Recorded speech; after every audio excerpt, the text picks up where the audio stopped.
फिर बातों ने उमैर बिन नसर की तरफ देखते हुए कहना शुरू किया, इब्ने नसर मेरे बेटे, बिरकाई ने बताया है कि तुम अपना कुछ सामान गर्जिस्तान के मरकजी शहर छोड़ आए हो और अब वहां से अपना सामान लाना चाहते हो। उमैर फौरन बोल पड़ा, दरअसल इस बात का जिक्र मैंने चंद दिन पहले बिरकाई से किया था। अगर आप मुझे कुछ दिन के लिए कस्बक जाने की इजाजत दे दें तो मैं अपना सारा सामान लेकर यहाँ आ जाऊं। अब मैं इरादा कर चुका हूं कि मुस्तकिल तौर पर यहाँ बख्ताई के पास ही रहूंगा। उमैर बिन नसर का ये जवाब सुनकर बातो खुश हो गया था। कहने लगा, इसके लिए तुम्हें मुझसे इजाजत लेने की जरूरत नहीं है। अगर तुम कस्बक जाना चाहते हो तो तुम सिर्फ मेरी बेटी बख्ताई को इत्तला कर देते, वो मुझे बता देती। तुम कब गर्जिस्तान जाना पसंद करोगे? उमैर बिन नसर खुशी का इजहार करते हुए फिर बोल उठा, आपकी आमद से पहले मैं बिरकाई और बख्ताई दोनों से गुफ्तगू कर रहा था। मेरा इरादा है कि मैं कल सुबह ही सुबह यहाँ से कूच करूं और सारा सामान लेकर बहुत जल्द यहाँ लौट आऊं। बातो अपनी जगह पर उठ खड़ा हुआ और कहने लगा, अगर ऐसा है तो तुम कल यहाँ से रवाना हो जाओ। इसके साथ ही बातो खेमे से निकल गया था। बातों के साथ बिरकाई भी चला गया। उनके जाने के बाद बख्ताई और उमैर बिन नसर थोड़ी देर बैठे रहे। इस दौरान बख्ताई कुछ सोच रही थी। फिर अचानक उसे कोई ख्याल आया और वो उमैर को मुखातिब करके कहने लगी, देखें, आपकी रवानगी के बाद मैं भी परेशान और फिक्रमंद रहूंगी। चचा बिरकाई के साथ गुफ्तगू के बाद ये बात तो ज़ेरे बहस आई ही नहीं कि थिमर को वहां से निकालने के बाद आप उसके साथ कहाँ क़याम करेंगे। जाहिर है उसे निकालने के बाद आप उसे यहाँ तो नहीं लाएंगे, इसलिए कि उसे यहाँ लेकर आने में तो सरताक की तरफ से उसे खतरा है। और अगर उसे ये पता चल गया कि थिमर आपकी बीवी है तो वो न सिर्फ आप और थिमर के खिलाफ हरकत में आएगा, बल्कि वो ऐसा संगदिल और हरीस भाई है कि वो आप दोनों के साथ मेरी जान का भी दुश्मन बन सकता है। उमैर कुछ सोचने के बाद बोलने ही लगा था कि इससे पहले बख्ताई बोल पड़ी, कोई ऐसा मकाम होना चाहिए जहां थिमर आपको कस्बक के शाही महल से निकाल कर क़याम कर सकें। इस मकाम का मुझे भी पता हो और जब सारे हालात हमारे हक में हो जाएं तो मैं मंगोल कासिदों को आपकी तरफ रवाना करूं और आपको यहाँ बुला लूं। बस मैं ये चाहती हूँ कि हम तीनों मिलकर अमन और आफियत में रहें। जवाब देने के लिए उमैर बिन नसर कुछ सोचता रहा। फिर उसके चेहरे पर मुस्कुराहट नमूदार हुई और बख्ताई से कहने लगा, बख्ताई, एक ऐसा मकाम है जहां मैं थिमर को रख सकता हूं, जहां मैं उसके साथ महफूज भी रख सकता हूं। गर्जिस्तान में एक दरिया है, नाम जिसका अरस है। दरिया अरस के किनारे रोकोश नाम की एक बस्ती है। इस बस्ती में ज्यादातर मुसलमान ही रहते हैं। इस बस्ती के मगरिब में दरिया अरस के किनारे एक सराय है। मैं उस सराय में थिमर के साथ क़याम करूंगा और इसी सराय में तुम मुझे हालात से आगाह कर सकती हो। जब तक उमैर बिन नसर बोलता रहा, बख्ताई उसकी तरफ देखती रही, मुस्कुराती रही। उसके खामोश होने पर बोल उठी, मैं जो मामला तय करना चाहती थी वो तय हो गया है। जब मुझे खबर होगी कि आपने कहाँ क़याम कर रखा है तो ये एहसास मेरे लिए सुकून और आसूदगी का बायस होगा। इसके बाद दोनों मियाँ बीवी अपने यूरत में आराम करने लगे। एक रोज जब सराय बातों में शाम खासी गहरी हो गई थी, राहिब विलियम बातों के बेटे सरताक के खेमे में दाखिल हुआ। राहिब विलियम को देखते ही सरताब अपनी जगह से उठ खड़ा हुआ। सर्दी चूंकि उन दिनों अपने उरूज पर थी, लिहाजा सरताक खेमे में दहकते हुए कोयलों के पास बैठा हुआ था। राहिब विलियम को उसने अपने सामने एक नशिस्त पर बैठने को कहा। जब विलियम वहां बैठ गया तब सरताक ने भी उसके सामने एक नशिस्त रखी और बैठ गया। थोड़ी देर तक खेमे में खामोशी रही। फिर विलियम बातों के बेटे सरताक को मुखातिब करते हुए कह रहा था, सरताक, मैं एक इंतहाई अहम मामले पर तुमसे गुफ्तगू करने आया हूँ। विलियम की इस बात पर सरताक ने चौंक कर उसकी तरफ देखा। फिर पूछा, मोहतरम विलियम, आप मुझसे क्या कहना चाहते हैं? विलियम कुछ सोचते हुए इंतहाई संजीदगी में बोल उठा, सरताक, ये हकीकत अब मेरे लिए रूह फरसा और जानलेवा है कि एक मुसलमान उमैर बिन नसर ने हमारे कब्रसी तेगजन गरोसों को बदतरीन शिकस्त दी, बल्कि तुम्हारी बहन बख्ताई को अपने हरम में दाखिल कर लिया। अब तुम्हारी बहन उमैर बिन नसर की बीवी है और ये हकीकत मेरे लिए क़यामत खेजी से कम नहीं है। मैं चाहता था तुम्हारी तरह तुम्हारी बहन भी ईसाइयत की पैरोकार हो, लेकिन ऐसा ना हो सका। मैं ये भी चाहता था कि मैं आहिस्ता आहिस्ता उसे इस्लाम से मुनहरिफ करके ईसाइयत की तरफ राग़िब करता, लेकिन मुझे मौका ही नहीं मिला। इससे पहले ही बख्ताई उमैर बिन नसर से ब्याह दी गई। अब उसे इस्लाम से मुनहरिफ करके ईसाइयत की तरफ लाना नामुमकिन हो चुका है। मैं तुमसे ये कहने आया हूँ कि तुम अपनी बहन बख्ताई से ताल्लुकात अच्छे रखो, मिलते रहो, बातों बातों में उसे अपने शाहर इब्ने नसर से मुनहरिफ करने की कोशिश करते रहो। मुझे उम्मीद है तुम ऐसा करने में कामयाब हो जाओगे और फिर मेरे ख्याल में बख्ताई उमैर बिन नसर को छोड़ने पर आमादा हो जाएगी। ये सब कुछ सुनने के बाद सरताक ने गौर से विलियम की तरफ देखा। फिर पूछा, अगर बख्ताई ने ऐसा करने से इनकार कर दिया तब? विलियम ने फैसला कुन अंदाज में कहा, फिर मैं ये फैसला तुम्हारे लिए छोड़ता हूँ, तुम जो चाहो कर लेना। सरताक बड़ी सफाकी का मुजाहिरा करते हुए कहने लगा, अगर आप मुझसे फैसला सुनना चाहते हैं तो मैं चंद रोज तक बख्ताई को राह रास्त पर लाने की कोशिश करूंगा, और अगर उसने मेरी बात मानने से इनकार कर दिया तो मैं कुछ लोगों को अपने साथ मिलाकर बख्ताई को मौत के घाट उतार दूंगा। सरताक का जवाब सुनकर विलियम के चेहरे पर हैरत के आसार नमूदार हो गए थे। साथ ही उसके चेहरे पर हल्की सी मुस्कुराहट और सुकून देखा जा सकता था। फिर वो सरताक को मुखातिब करके कहने लगा, अगर बख्ताई तुम्हारा कहा नहीं मानती और नाफरमानी के सिले में तुम बख्ताई को कत्ल कर देते हो तो मैं समझता हूं तुम हक पर होगे, और ऐसा करना एक नसरानी पर फर्ज बनता है मेरे अजीज। एक मामला तो तय हुआ, अब दूसरे मामले पर आते हैं। सरताक ने गौर से विलियम की तरफ देखा और पूछ लिया, दूसरा मामला क्या है? विलियम फिर बोल उठा, तू जानता है कीव का रईस मिखाइल जब अपने नायब के साथ तुम्हारे इस खैमों के शहर में बातों की खिदमत में हाजिर होने के लिए आया था तो अपने साथ कुछ मुहाफिज भी लाया था। वो लोग इन दिनों खैमों के उस शहर के बाहर एक खैमे के अंदर क़याम किए हुए हैं। नाजरीन, आगे बढ़ने से पहले कमेंट सेक्शन में हमें अपनी आरा से जरूर आगाह कीजिएगा कि आपको हमारी ये सीरीज कैसी लग रही है। आइंदा आने वाली इक़्साद से बाखबर रहने के लिए हमारे चैनल को सब्सक्राइब कर लें और साथ मौजूद बेल आइकॉन को जरूर क्लिक कर लें। शुक्रिया। सरताक कहने लगा, मैं जानता हूँ, उन मुहाफिजों से मिल भी चुका हूँ, वो तादाद में 2 हैं। राहिब विलियम कहने लगा, तुम्हारा अंदाजा दुरुस्त है, मैं अभी उन्हीं मुहाफिजों से मिलकर आ रहा हूँ। उन्होंने हम पर एक इंकशाफ किया है जो हमारे हक में काम दे सकता है। सरताक ने बड़ी राजदारी से पूछा, कौन सा इंकशाफ किया है उन्होंने? विलियम भी उसी के अंदाज में बोल उठा, मैंने उन दोनों मुहाफिजों से तवील गुफ्तगू की है। उनका कहना है कि जिस वक्त मिखाइल अपने नायब के साथ अपने शहर कीफ से चला था तो उसके साथ उसकी बीवी भी थी, उसका नाम नक्सार है। मिखाइल बातों की तरफ से खौफजदा था, लिहाजा अपनी बीवी को यहाँ नहीं लाया बल्कि दरिया डॉन के किनारे अपने अजीजों के यहाँ छोड़ आया। उनका कहना है कि मिखाइल ने इस नक्सार नाम की लड़की से सिर्फ चंद माह पहले शादी की थी। ये लड़की जहाँ अपनी खूबसूरती और हुस्न में कोई जवाब नहीं रखती, वहाँ वो एक रक्कासा की हैसियत से भी बेमिसाल है। मैं चाहता हूँ कि मरने वाले मिखाइल की बीवी नक्सार को बिरकाई के खिलाफ इस्तेमाल किया जाए। विलियम थोड़ी देर के लिए रुका, फिर कहने लगा, हम दोनों की बदकिस्मती है कि हम मिखाइल और उसके नायब दोनों को ना बचा सके। हालांकि ये दोनों हमारे नसरानी भाई थे, उन्हें यूं तुम्हारे बाप बातों के हाथों कत्ल नहीं होना चाहिए था। अब मुझे सबसे ज्यादा खतरा तुम्हारे चचा बिरकाई की तरफ से है। सरताक, तू जानता है तेरा बाप बातों बूढ़ा होने के साथ साथ गंठिए का मरीज है। उसका ये मरज अपनी आखिरी हुदूद को छू चुका है। अपने बुढ़ापे और गंठिए की मरज की वजह से बातों किसी भी वक्त मौत का लुकमा बन सकता है। तुम्हारे बाप बातों के बाद जो हालात हैं उनके मुताबिक तुम नहीं बल्कि तुम्हारा चचा इन इलाकों के मंगोलों का खाकान बनेगा। और मेरी बात सुनो, एक बार इन इलाकों का खाकान बिरकाई बन गया तो इन इलाकों में 2 बड़े इनकलाब रूनुमा होंगे। सरताक चौकन्ना हो गया, कहने लगा, तुम्हारा इशारा किन बातों की तरफ है? विलियम ने जवाब देते हुए कहना शुरू किया, पहला इनकलाब ये रूनुमा होगा कि तुम्हारे और तुम्हारी आने वाली नस्लों के हाथों से हमेशा के लिए खाकान का ओहदा छीन लिया जाएगा, इसलिए कि बिरकाई खान के बाद उसकी औलाद मंगोलों की हुक्मरान बनेगी। दूसरा इनकलाब ये रूनुमा होगा कि जैसा कि तुम जानते हो, बिरकाई खान इस्लाम कबूल कर चुका है। एशिया में मुसलमानों के साथ उसके अच्छे और गहरे ताल्लुकात हैं।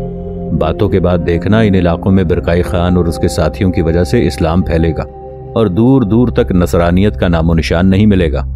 सरताक बड़ी राजदारी में विलियम को मुखातिब करके पूछने लगा, मुकद्दस राहिब, तुम्हारे ख्याल में क्या इक़दामात किए जाएं जिनकी बिना पर तुम्हारे खदशात के मुताबिक रूनुमा होने वाले दोनों इनकलाब रोके जा सके? राहिब विलियम फैसला कुन अंदाज में कहने लगा, मेरे अजीज, अगर तुम मंगोलों का खाकान बनना चाहते हो और इन इलाकों में मुसलमानों के फैलाव को रोकना चाहते हो तो इसी मकसद के लिए पहला काम जो तुम्हें करना होगा वो ये कि बिरकाई खान का खात्मा करना होगा। इस पर सरताक खौफ और हदशे से लरज गया। फिर विलियम को मुखातिब करके कहने लगा, मेरे चचा बिरकाई खान का खात्मा करना कोई आसान काम नहीं है, इसलिए कि मंगोलों के अंदर अनगिनत लोग उसके हामी हैं। अंदर ही अंदर उसकी वजह से और जो मुबल्लिग आते हैं उनकी वजह से बहुत से मंगोल लोग इस्लाम कबूल कर चुके हैं और बिरकाई खान के लिए अपने तन मन धन की बाजी लगाने के लिए तैयार हैं। विलियम फिक्रमंद हो गया, फिर बोला, हम बिरकाई खान के खात्मे के लिए ऐसा राजदाराना तरीका इस्तेमाल करेंगे कि किसी को खबर तक ना होगी कि बिरकाई के कत्ल में मेरा और तुम्हारा हाथ है। सुनो, बिरकाई खान के साथ साथ हमें बख्ताई का भी कुछ करना होगा। अगर वो तुम्हारी बात मानती है, इस्लाम तर्क करके ईसाइयत कबूल कर लेती है और अरब बद्दू उमैर बिन नसर से अलहदगी इख्तियार करने पर तैयार हो जाती है तो उसे कुछ नहीं कहा जाएगा, और अगर वो ऐसा करने पर आमादा नहीं होती तो तुम्हें बिरकाई खान के साथ साथ बख्ताई का भी खात्मा करना पड़ेगा। सरताक अजीब सी वहशत का मुजाहिरा करते हुए कहने लगा, मैं पहले अपनी बहन बख्ताई के खिलाफ हरकत में आऊंगा। मैं चंद दिन तक उसे राह रास्त पर लाने की कोशिश करूंगा। अगर उसने मेरी बात ना मानी तब मैं सबसे पहले उसे मौत के घाट उतारूंगा। उसके बाद बिरकाई खान का कुछ बंदोबस्त करूंगा। लेकिन तुम ये कहो कि तुम बिरकाई खान को कैसे कत्ल करना चाहते हो? विलियम कुछ सोचते हुए कहने लगा, मेरे अजीज, बिरकाई के खात्मे के लिए मैं मिखाइल की बीवी नक्सार को इस्तेमाल करूंगा। जैसा कि उसके मुहाफिज कह चुके हैं कि वो अभी नौखेज और नौजवान है, इंतहाई हसीन और खूबसूरत रक्कासा है। तो सुनो, मैं मरने वाले मिखाइल के दोनों मुहाफिजों से कहूंगा कि वो दरियाए डान की तरफ जाएं और नक्सार को यहाँ ले आएं और अपने खैमे में उसके साथ क़याम करें और उसकी आमद से मुझे मुत्तला कर दें। जब नक्सार यहाँ आएगी तो मैं उससे मिलूंगा और कहूंगा कि उसके शौहर मिखाइल और उसके मालिक को बिरकाई ने कत्ल कर दिया था, इसलिए कि इन दोनों ने बिरकाई खान के सामने झुकने और सजदा करने से इनकार कर दिया था। सरताक फिक्रमंद हो गया। तंबीह करने के अंदाज में विलियम को मुखातिब करके कहने लगा, अगर तुम ये काम करना चाहते हो तो एहतियात करना। इस मामले में मेरा या मेरे बाप का नाम नहीं आना चाहिए। तुम्हारी जबान से गलती से भी ये नहीं निकलना चाहिए कि मिखाइल और उसके साथी को मेरे बाप ने कत्ल किया था। मैं नहीं चाहता कि मेरा बाप कत्ल हो। वो कब्र के किनारे खड़ा है और अगर बिरकाई का खात्मा हो जाता है तो मेरे बाप की मौत के बाद मंगोलों का खाकान मैं ही बनूंगा। लेकिन याद रखो, इस कार्रवाई में मेरे बाप का कोई नुकसान नहीं होना चाहिए। सरताक जब बोल चुका तब राहिब विलियम कुछ सोचते हुए कहने लगा, तू चूंकि नसरानी है लिहाजा तेरी वजह से तेरे बाप का एहतराम और उसकी इज्जत करता हूँ। बस जो कुछ तेरे मेरे दरमियान तय हो चुका है, आज से हम इस पर अमल शुरू कर देंगे। मैं अब मिखाइल के दोनों मुहाफिजों की तरफ जाता हूँ और उनसे कहता हूँ कि वो अपनी मालिकन नक्सार की तरफ जाएं और उसे दरियाए डान के किनारे से यहाँ ले आएं और उसे ये मत बताएं कि उसके शौहर मिखाइल और उसके साथी को कत्ल कर दिया गया है। नक्सार नाम की लड़की जब यहाँ पहुंचेगी तो मैं खुद सारे हालात अपनी मर्जी के मुताबिक उससे कहूंगा। मैं उस पर इंकशाफ करूंगा कि मंगोलों के खाकान बातों के भाई बिरकाई ने उसके शौहर को कत्ल करवाया है। मेरा दिल कहता है ये खबर सुनने के बाद वो लड़की जरूर मेरी तजवीज के मुताबिक अमल करना शुरू कर देगी। फिर देखना मैं किस तरह नक्सार के हाथों बिरकाई का खात्मा करवाता हूँ। दूसरी बात यह कि तुम भी आज से अपनी बहन बख्ताई के पीछे पड़ जाओ। देखो, उमैर बिन नसर यहाँ से गर्जिस्तान के मरकजी शहर कस्बक की तरफ कूच कर चुका है और उसकी गैर मौजूदगी में तुम बख्ताई को अपनी राह पर लाने में कामयाब हो जाओगे। अगर बख्ताई तुम्हारी बात नहीं मानती तो मैं तुम्हें मशवरा दूंगा कि उमैर बिन नसर की आमद से पहले ही बख्ताई का खात्मा कर दो। मुझे उम्मीद है कि उमैर बिन नसर भी जिंदा लौट कर नहीं आएगा। राहिब विलियम की इस गुफ्तगू से सरताक चौंक उठा था। फिर विलियम की तरफ देखते हुए पूछा, मुकद्दस राहिब, क्या उसका भी आपने कोई बंदोबस्त कर दिया है? राहिब विलियम इंतहाई मकरू हंसी हंसते हुए कहने लगा, तू फिक्र न कर, मैंने उमैर बिन नसर का ऐसा बंदोबस्त किया है कि मुझे उम्मीद है वो गर्जिस्तान से वापस खैमों के इस शहर में नहीं लौटेगा। मैंने उसका क्या बंदोबस्त किया है ये मैं बाद में किसी वक्त बताऊंगा, या तुम्हें उमैर बिन नसर के खात्मे के बाद खुद ही पता चल जाएगा कि मैंने उसे रास्ते से हटाने के लिए क्या कुछ किया है। अब मुझे इजाजत दो। इसके साथ ही विलियम उठा और सरताक के खैमे से निकल गया। दूसरी जानिब उमैर बिन नसर गर्जिस्तान के मरकजी शहर कस्बक की तरफ जाने के लिए पहले दरियाए वोल्गा के किनारे किनारे सफर करता रहा। जहां दरियाए वोल्गा बहरे कज़वीन में गिरता है वहां उसने अपना रुख बदला। तब वो बहरा कज़वीन के साथ साथ चलता हुआ गर्जिस्तान के मरकजी शहर कस्बक की तरफ बढ़ रहा था। कज़वीन के किनारे किनारे उसने थोड़ा सा ही सफर तय किया होगा कि उसने देखा शाहराह पर दो घुड़सवार उसकी राह रोके खड़े हुए थे और उन दोनों घुड़सवारों ने अपने चेहरे ढांप रखे थे। उनके हाथों में बरहना तलवारें थीं। उमैर बिन नसर दूर से उन्हें देखते हुए चौंका। अपनी हिफाजत की खातिर उसने अपनी तलवार बेनियाम कर ली थी। ढाल पर भी उसने अपनी गिरफ्त मजबूत कर ली थी। घोड़े को उसी अंदाज में वो दौड़ाता रहा। फिर करीब जाकर उसने अपने खुद को भी दुरुस्त किया। जब वो नजदीक आया तो वो दोनों घुड़सवार शाहराह पर इस तरह खड़े हो गए कि उन्होंने उमैर बिन नसर की राह रोक ली थी। इस मौके पर उमैर बिन नसर ने अपनी तलवार फजा में लहराते हुए उन्हें मुखातिब किया, तुम कौन हो और क्यों मेरी राह रोके खड़े हो? इस पर उन दोनों ने अपने चेहरों से निकाब हटा दिए। दोनों कब्रसी तेगजन ग्रोसो और बरूक थे। फिर ग्रोसो उमैर बिन नसर को इंतहाई क्रोध में मुखातिब करके कहने लगा, तू क्या समझता था कि तू बातों के सामने मुझे तेगजनी के मुकाबले में शिकस्त देने के बाद बच रहेगा? तेरे हाथों हजीमत और शिकस्त उठाने के बाद मैंने कसम खा ली थी कि तेरा खात्मा जरूर करके रहूंगा। तू जहां भी जाएगा मैं साये की तरह तेरा ताक़ुब करूंगा। देख अब इन वीरानों में कैसे तेरी राह रोक के खड़ा हुआ हूं, और अब ये बहरा कज़वीन का किनारा तेरी मौत की आमाजगा बनेगा। गुस्से में उमैर बिन नसर का चेहरा तप गया था। कहने लगा, बदबख्तो, क्यों इन वीरानों और देवलाखों के अंदर तुम लोग अपनी जान और रूह के लिए अजाब मांगते हो? अगर अपनी जान की सलामती चाहते हो तो हट जाओ, मेरा रास्ता छोड़ो, मुझे अपनी मंजिल की तरफ निकल जाने दो। इस पर ग्रोसो कहने लगा, हमारी मंजिल तो तेरी मौत है। ہم ہر صورت میں بحیرہ قزوین کے کنارے تیری گردن کاٹنا چاہتے ہیں، اور ہم نے یہ راہب ولیم کے ساتھ وعدہ کیا تھا۔ سرائے باتوں سے روانہ ہوتے وقت ولیم کو ہم نے یقین دلایا تھا کہ تم گرجستان کے شہر قصبک نہیں پہنچ پاؤ گے، اور ہم دونوں راستے میں ہی تمہاری گردن کاٹ دیں گے۔